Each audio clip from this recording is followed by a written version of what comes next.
selamat datang di Eti Christina Story. Teman-teman, pada kesempatan kali ini aku mau ngejawab pertanyaan dari beberapa teman-teman terkait Kak, sebenarnya apa sih bedanya TOEFL ITP sama TOEFL yang biasa kita lakuin di kampus?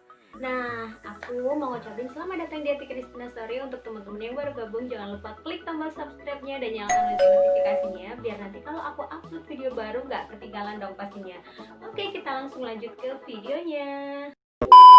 Jadi teman-teman, TOEFL yang biasa kita lakuin di kampus untuk syarat kelulusan itu merupakan TOEFL kelembagaan. Ini tidak hanya berlaku di kampus-kampus tertentu untuk syarat suatu kelulusan, tapi juga biasanya di lembaga-lembaga kursus bahasa Inggris seperti di Pare, Mahesa Institute Pare, atau IF, atau pokoknya lembaga-lembaga yang dia itu mempunyai standar sendiri untuk tes TOEFL itu sendiri.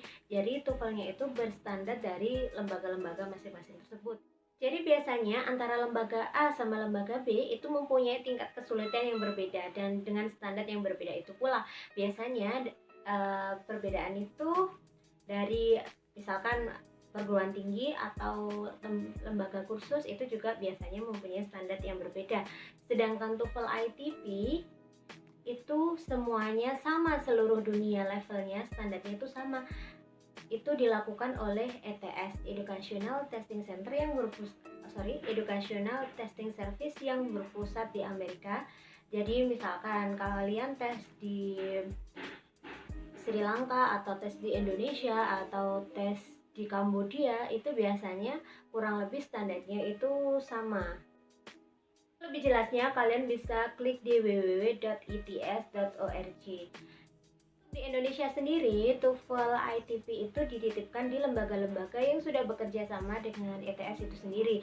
Bisa jadi di perguruan tinggi atau juga di lembaga khusus. Untuk lebih jelasnya, kalian juga bisa search di TOEFL ITP, misalkan domisili kalian Surabaya, TOEFL ITP Surabaya. Nanti biasanya akan keluar jadwal sama tempat yang mengadakan TOEFL ITP itu tersebut. Juga kalau misalkan kalian domisilinya di Jakarta, kalian juga bisa klik TOEFL ITP Jakarta seperti itu. Biayanya sendiri ini mempunyai perbedaan yang lumayan. Biasanya TOEFL lembaga itu range-nya bisa 50.000 sampai 150.000 tergantung lembaga yang mengadakan. Kemudian kalau TOEFL ITP itu range-nya bisa 450 sampai 500.000 rupiah. Lembagaan atau TOEFL yang biasa kita lakuin itu biasanya dipergunakan untuk mensyaratkan suatu kelulusan, misalkan suatu kelulusan perguruan tinggi atau suatu kelulusan dari lembaga kursus bahasa Inggris, atau untuk melamar pekerjaan yang tidak mensyaratkan TOEFL ITP. Jadi penggunaannya kurang universal. Jadi ada beberapa lowongan pekerjaan yang membutuhkan bahasa Inggris, sertifikat bahasa, tapi tidak mensyaratkan TOEFL ITP, maka kalian bisa memakai TOEFL kelembagaan ini untuk daftar di pekerjaan tersebut. Namun sedangkan untuk TOEFL ITP ini biasanya digunakan lebih universal dan diterima di berbagai negara. Dengan syaratnya TOEFL ITP itu bisa untuk ke semua negara yang mensyaratkan TOEFL ITP.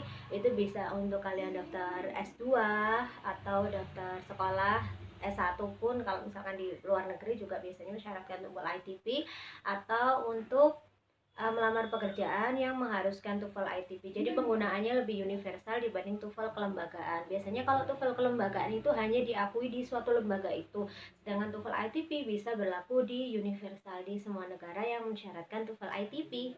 Untuk kedua TOEFL ini, baik TOEFL kelembagaan maupun TOEFL ITP ini mempunyai persamaan biasanya di skor TOEFL-nya. Skor TOEFL-nya ini karena paper based test atau tesnya itu biasa kita nulis jawabannya itu di kertas, di lingkari atau di apapun. Itu hasil skornya mulai dari 310 sampai 677. Jadi ini sama antara TOEFL kelembagaan baik maupun TOEFL ITP. Dan bentuk soalnya itu juga ada 3, yaitu listening, structure, sama reading. Itu biasanya sama. Nah, oke teman-teman, itulah perbedaan dari TOEFL ITP atau TOEFL kelembagaan atau TOEFL yang biasa kita lakuin, atau TOEFL biasa dan teman-teman nyebutnya itu kayak gitu. Itu aja. Mungkin kalau misalkan teman-teman masih ada pertanyaan, silahkan komen di bawah. Atau misalkan kalian punya pertanyaan yang sifatnya lebih privasi, kalian bisa DM aku di Instagram @hettikristina04. Insya Allah nanti kalau misalkan aku ada kesempatan pasti aku balas kok. Oke, sekian dulu. Terima kasih. Bye. Assalamualaikum warahmatullahi wabarakatuh. See you on the next video.